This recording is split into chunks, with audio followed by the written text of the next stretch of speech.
ဘော်တီရီစီအခန်း20နော်ဘော်တီရီစီအခန်း20အခန်း20မှာပါမလဲဆိုတော့ fit an sara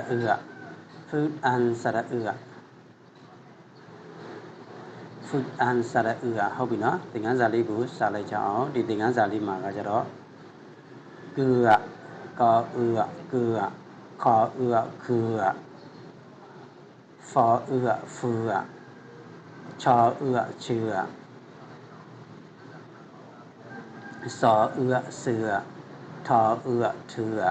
ဖောဖူဖောဖူရောရအောဝူဝငေါငူ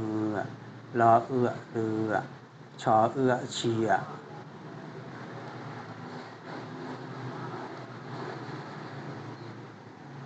မောမူစောဆူယောယူထော